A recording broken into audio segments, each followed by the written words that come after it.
Bem, vamos tratar então do livro A Negação da Morte, né? Do Ernest Becker. O Ernest Becker era um antropólogo. Esse livro ganhou o prêmio Pulitzer em 1974 e 2 meses depois o Ernest Becker morre de câncer.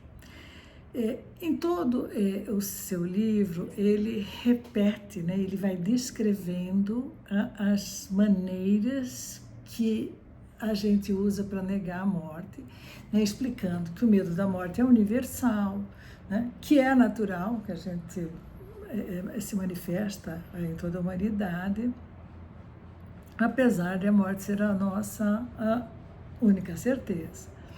Então, ele afirma que de todas as coisas que movem o ser humano, a mais forte e determinante é o medo da morte. Então, a ideia da morte, o medo que ela inspira, persegue o homem como nenhuma outra coisa e é uma das molas mestras da atividade humana, diz o Becker, né? Atividade destinada, em sua maior parte, a evitar a fatalidade da morte, a vencê-la mediante a negação, de alguma maneira, de que ela seja o destino final do homem. Então, embora os primitivos celebrassem a morte porque acreditavam que a morte é a promoção suprema, a última elevação ritual para uma forma de vida superior, para o desfrute da eternidade, né? E aqui ele fala primitivos.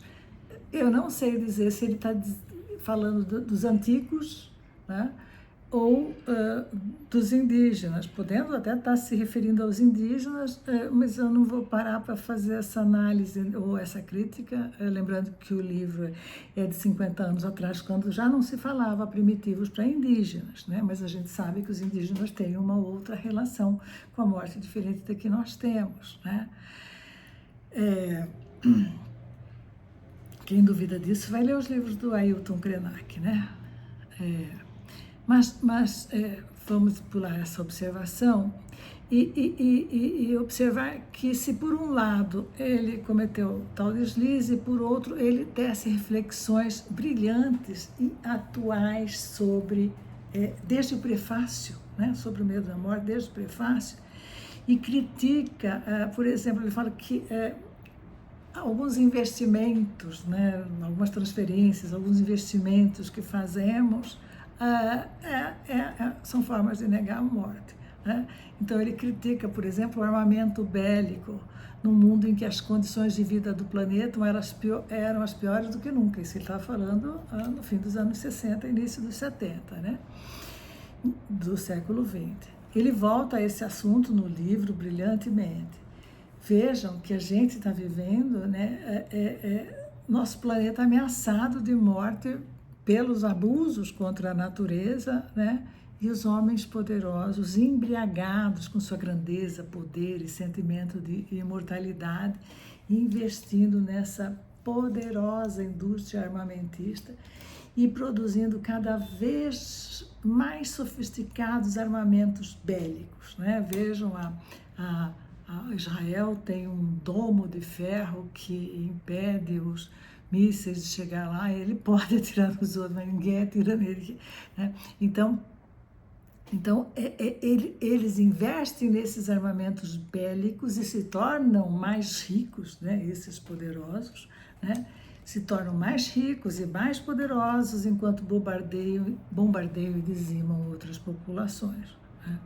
Que poder, que arrogância, que sentimento de imortalidade tiveram governantes como Napoleão, como Hitler, né, em outros tempos, e em nossos dias como Trump, como Netanyahu, como Putin. Ó. Então, eles estão negando, se Becker tivesse aquele livro, eles estão negando a própria morte. Né? Eles estão querendo ser imortais, eles estão se imortalizando com suas guerras e com seu poder, e com seu armamento. E os que seguem, o Becker diria também, transferem para eles esse poder e pensam desfrutar da mesma imortalidade. Vocês vão ver durante o livro isso. Senão, o que justificaria tanta paixão nos que os defendem e defendem os seus pontos de vista? Nós vamos ver isso no livro do Becker. Bom, para escrever esse livro, ele se baseou, se fundamentou em muitos autores, né? Tanto psicanalistas como filósofos, né? Ele estudou Otto Rank, Ernst Joner, o Círculo de Viena lá em torno de Jung, em torno de Freud, Peirce, Kierkegaard, cita também Erich Fromm, Adolf Adler, né? Inclusive, ele fala que ele fala pouco do Jung, ele fala mais de Rank do que do Jung, porque Jung tem muitos intérpretes eficientes e Rank vinha sendo muito injustiçado pela sua ruptura com Freud, né? E daí, ao longo do texto, ele trata de compulsões, da neurose, da esquizofrenia, da psicose, da compulsão e da transferência, sempre tentando demonstrar a dificuldade de encarar a morte, o que faz com que esse medo da morte tenha um papel destacado em nossa configuração psicológica. Ele começa tratando do sentimento heróico, né? Do heroísmo, né? Do sentimento heróico mítico, no qual as pessoas se esforçam por adquirir um sentimento básico de valor, de serem especiais no cosmos, de utilidade para a criação, né? As pessoas adquirem esses sentimentos cavando a natureza, construindo monumentos, uma casa, um templo, um arranha-céu, uma família que se estenda por 3 gerações, uma árvore, né? A esperança, escrevendo um livro, criando obras de arte, né?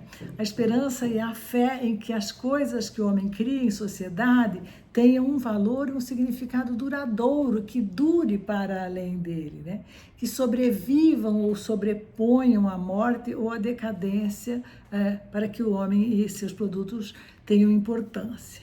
Então, ele afirma que a religiosidade na sociedade ocidental é uma esperançosa crença e protesto de que a ciência, o dinheiro e os bens façam com que o homem valha mais do que qualquer outro animal. Então, estamos vivendo um retorno à religiosidade. Eu não diria que a espiritualidade, mas a religiosidade.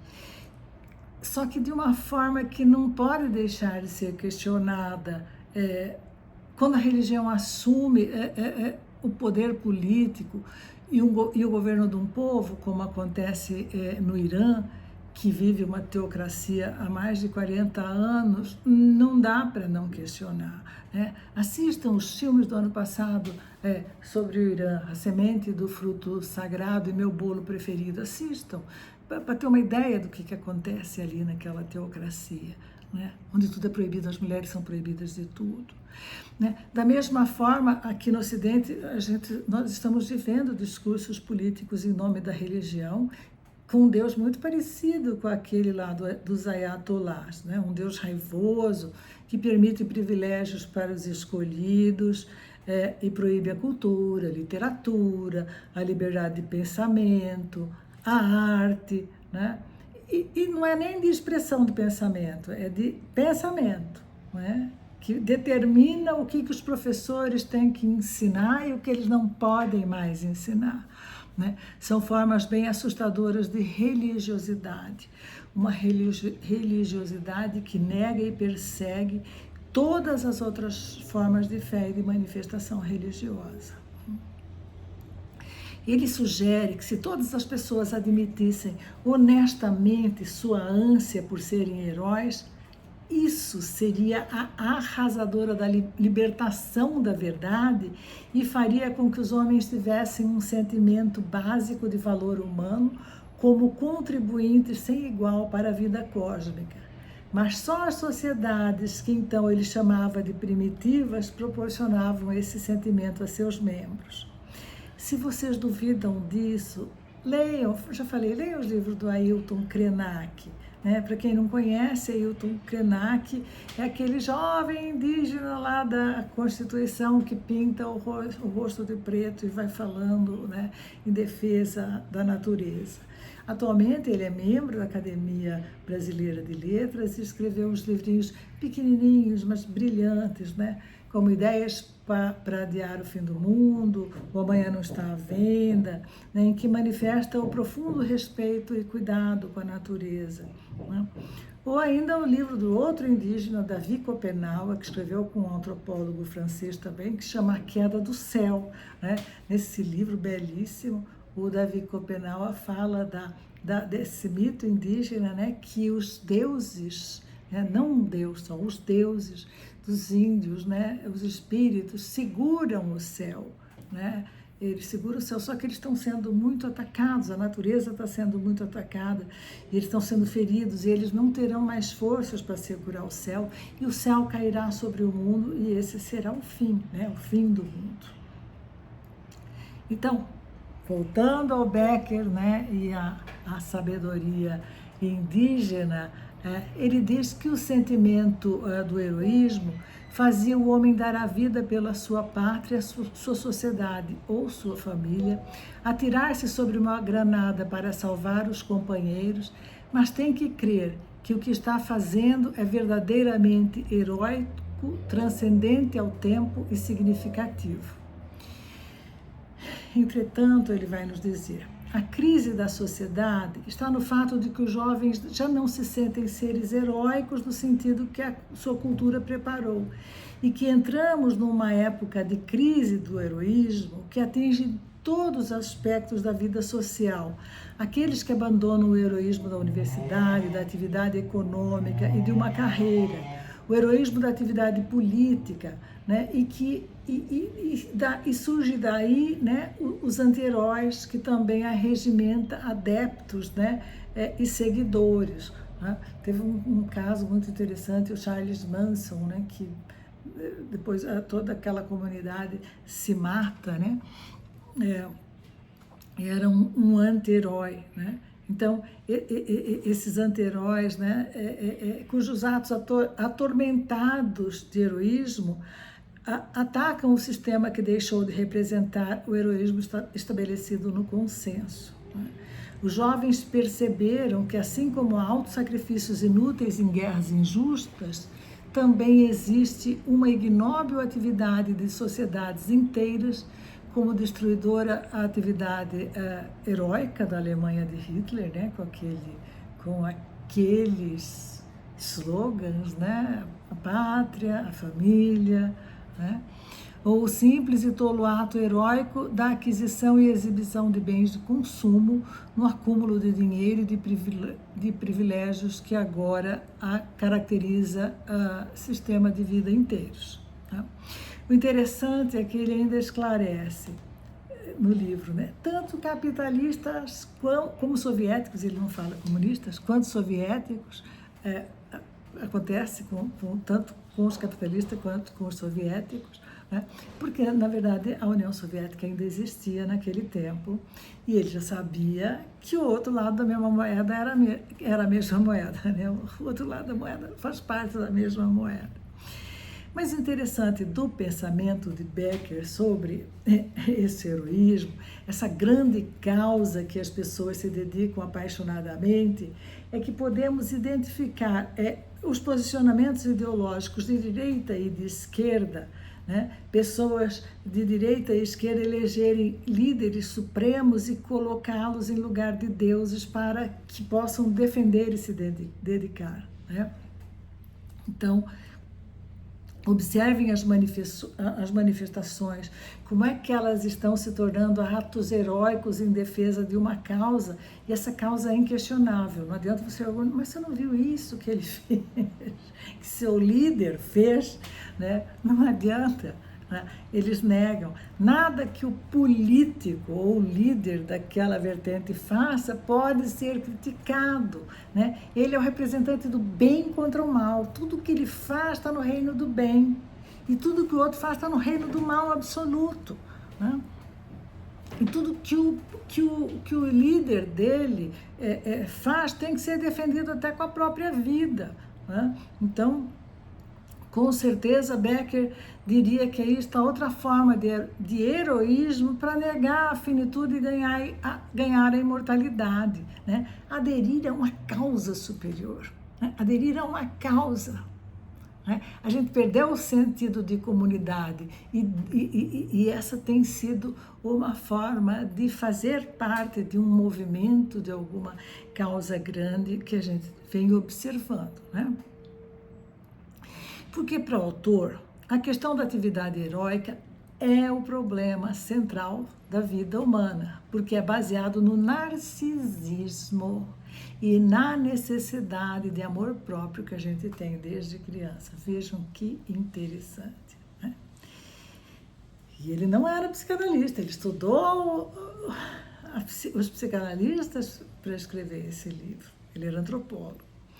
Para ele, em toda a sociedade, o heroísmo é uma religião, seja científica, seja religiosa, capitalista, socialista, né? Seja política, ideológica, né? Então, a gente pode acrescentar aqui, né? Política e ideológica, e o heroísmo é um reflexo do temor da morte, do terror da morte. Então, eu me agarro a uma causa gloriosa, supero meu tamanho, minha desimportância, minha estatura, né? Minha condição humana e me eternizo por meio dessa causa, né? A pesquisa antropológica, diz ele, demonstra que na antiguidade o herói era o homem que podia entrar no mundo espiritual e voltar dele vivo. O herói era aquele que podia voltar do mundo dos mortos, e o grande trunfo desse heroísmo é o da Páscoa, né? O Cristo volta ressuscitado, né? Como os antigos cultos de vitória contra a morte. Todas as religiões se dedicavam a esse tema de como suportar o fim da vida. Então, entre os que ele estuda, né, eu já falei, Jung, para quem é consciência, está na alma, no espírito. Então, para o Jung, olha, a gente não reconhece a morte, a gente não pensa na morte, porque a nossa consciência está localizada na alma, e a alma, ou o espírito, é imortal. É bastante interessante o pensamento do Jung. Em Kierkegaard, Becker cita que negar a possibilidade da morte é uma mentira de caráter. Ele chama de homens inautênticos, homens que evitam desenvolver a singularidade, que seguem modelos de vida automática e pouco exigente, aos quais foram condicionados quando crianças. São inautênticos porque não pertencem a si próprios, não são pessoas próprias, não agem a partir do seu próprio centro, não veem a realidade nos termos da realidade, são os homens unidimensionais, totalmente imersos nos jogos imagináveis que são jogados em sua sociedade, incapazes de transcenderem seu condicionamento social. Os homens de empresa no Ocidente, diz ele, ou os burocratas no Oriente. O homem que não entende o que significa pensar por si próprio. Olha a dificuldade que as pessoas têm de pensar, e é com isso que a gente lida, né? É o homem cultural automático, o homem que segue a massa, o homem confinado na cultura, escravo dela, que imagina ter uma identidade se pagar o prêmio do seu seguro, que tem controle da sua vida, se acelera o seu carro esporte ou se usa a sua escova de dentes elétrica. É o homem totalmente submisso ao seu sistema social. Ele está protegido pelas alternativas seguras e limitadas que a sua sociedade lhe oferece, e se não tirar os olhos do seu caminho, poderá levar a vida com uma certa segurança insípida, né? Com esses ideais culturais que a sociedade dele lhe transmite, né? Também destaca o desafio por parte do homem moderno do acidente e do mal da morte. Assume a forma vertiginosamente crescente de bens de consumo e material bélico, ele retorna a esse tema, que produziram Hitler, e as guerras que nos dão a ilusão de que, se não temos a onipotência dos deuses, pelo menos podemos destruir como se fôssemos deuses. E aí, né, está o presidente Trump, entre aqueles outros, para comprovar essa tese do Ernest Becker, 50 anos, mais de 50 anos depois que ele escreve seu livro.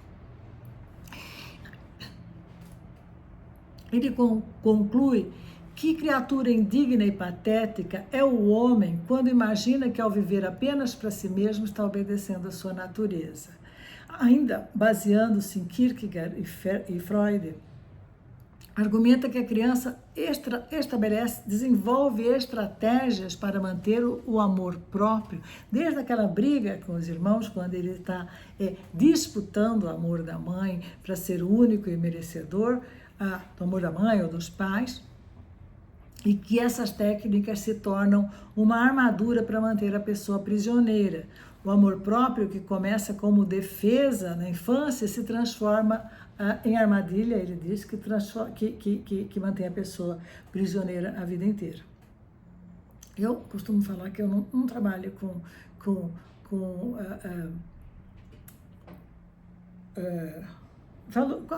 autoestima. Eu gosto de falar que eu gosto de trabalhar com autocrítica, porque autoestima, tá todo mundo aí falando sobre autocrítica, a gente não faz, é o que a gente precisa fazer até para melhorar onde a gente não está bem. Então, ser um animal consciente de si mesmo significa saber que se é alimento para os vermes. Eis o terror, né? Esse é o nosso terror, ter surgido do nada, ter um nome, ter consciência de si mesmo, né? Profundos sentimentos íntimos, uma torturante ânsia pela vida e pela autoexpressão e, apesar de tudo, morrer. É por isso que o homem cultural se rebela contra a ideia de Deus. Que tipo de divindade iria criar um alimento para vermes tão complexo e caprichoso? Que divindade cínica usa os tormentos do homem para se divertir, né? Então, para Kierkegaard, o homem lúcido é aquele que se livra das ideias fantásticas e encara a vida sem temor. Percebe que tudo na vida é problemático e viver é sentir-se perdido. E aquele que aceita isso já começou a encontrar a si mesmo, né?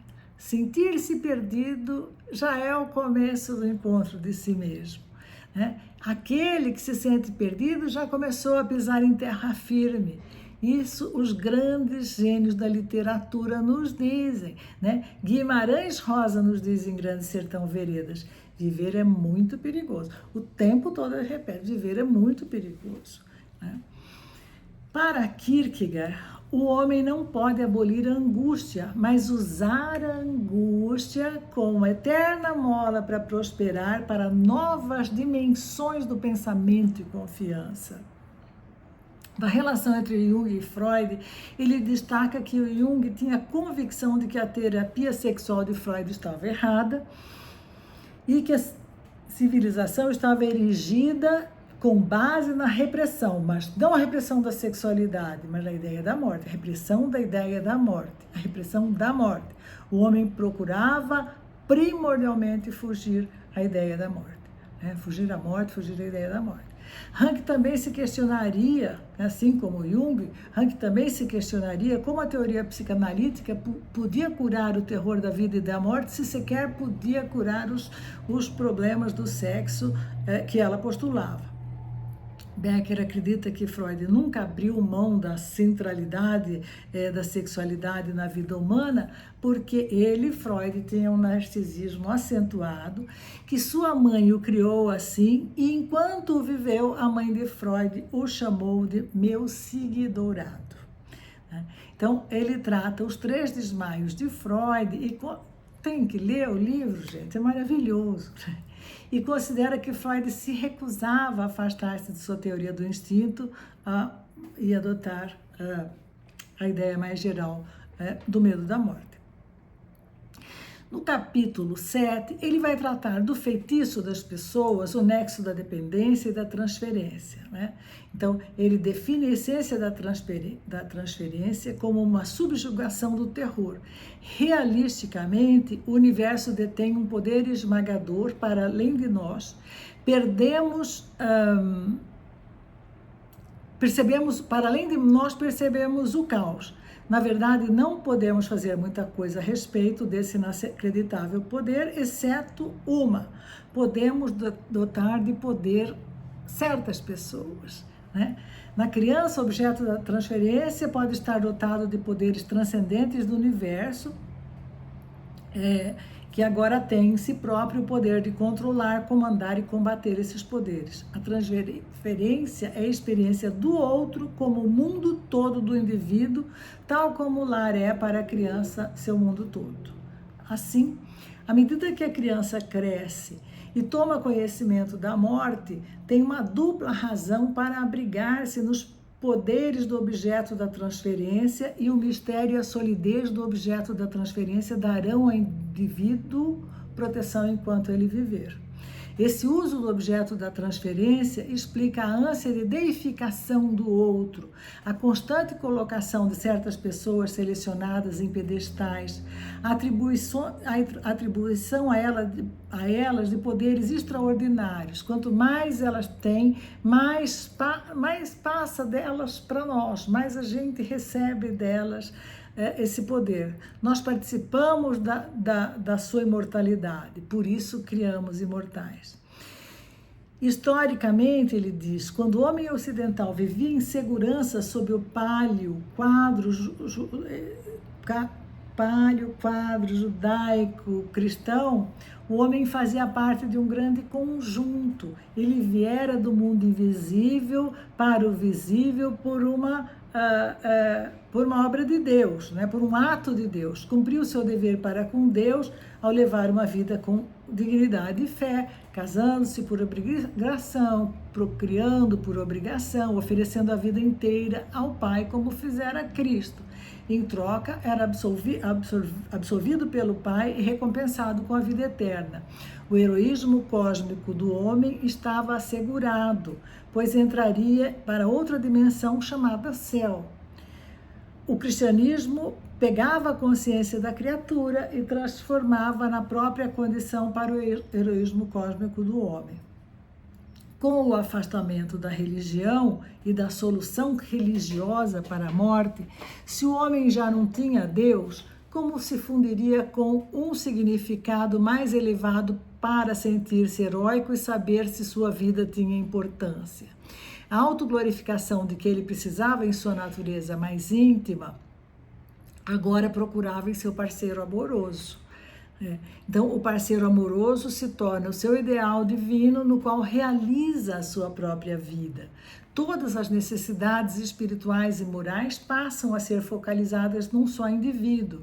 A espiritualidade, que outrora se referia a uma outra dimensão das coisas, é agora trazida aqui para baixo, na Terra, e recebe a forma do outro ser humano individualizado, né? A própria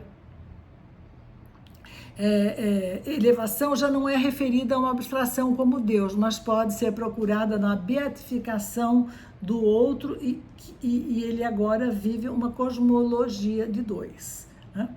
Então, o Becker fala, o homem procurou um tu quando a visão mundial da grande comunidade religiosa supervisionada por Deus morreu, né? A dependência do parceiro amoroso é resultado da perda das ideologias espirituais, tal como acontece com a sua dependência dos pais. Ele precisa de alguém, alguma ideologia individual que justificaria para substituir as definhantes ideologias coletivas. Se você não tem um Deus no céu, uma dimensão invisível que justifica a dimensão visível, pegue aquilo que estiver mais à mão e com isso resolve seus problemas, né? Então, ele diz, quando elevamos o parceiro amoroso à criação, à condição de Deus, queremos redenção, queremos que nos livrem de nossos defeitos, de nosso sentimento de nada, queremos ser absolvidos, saber que a nossa criação não foi em vão. Recorremos ao parceiro amoroso para a experiência do heróico, para a confirmação perfeita. Esperamos que eles nos façam bons através do amor. Não preciso dizer que parceiros humanos não fazem isso, eles não podem fazer isso. O amante não distribui heroísmo cósmico, não pode ser absolvição em seu próprio nome, não pode dar absolvição em seu próprio nome. Por ser finito, ele também está condenado. E a redenção só pode vir, como compreendeu Otto Rank, quando sacrificamos nossa individualidade, abrimos mão dela, admitimos nossa condição de criatura e nosso desamparo. Ele também fala da solução criativa, quando a gente procura a imortalidade na arte, né? Que a obra de arte é a tentativa do artista de justificar o seu heroísmo de forma objetiva na criação concreta. Ela é o testemunho da absoluta originalidade do artista e de sua transcendência heróica, né? A obra é projeção da transferência do artista. Também ele vai destacar o travestismo como heroísmo, como forma de transcendência por meio da negação da própria natureza e, portanto, da própria morte.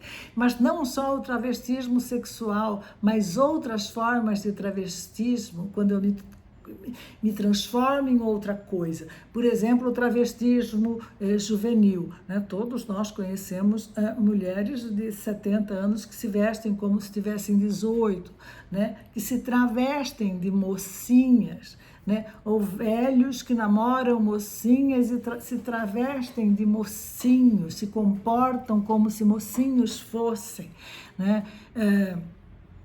E com tanto recurso que tem para isso, né? Para essa pretensão, né? A cirurgia plástica, esses recursos todos para a pessoa pensar que parece mais jovem. Bem, atenção. Tratamos aqui por cima de uma obra inteira que se dedica a estudar os artifícios que usamos para negar a nossa condição, né, de mortalidade, inclusive dessas relações simbióticas, como namoro, por exemplo, em que namoramos o nosso próprio crescimento, mas estabelecemos relações simbióticas a fim de obtermos a segurança que precisamos, a fim de obtermos alívio de nossas angústias, da nossa solidão e do nosso desamparo, mas que também essas relações nos prendem ainda mais porque sustentam a mentira que criamos. Então, é um convite para pensar, o livro é um convite para pensar sobre a negação da morte e para desenvolver maneiras de lidar melhor com isso. É isso. Leiam.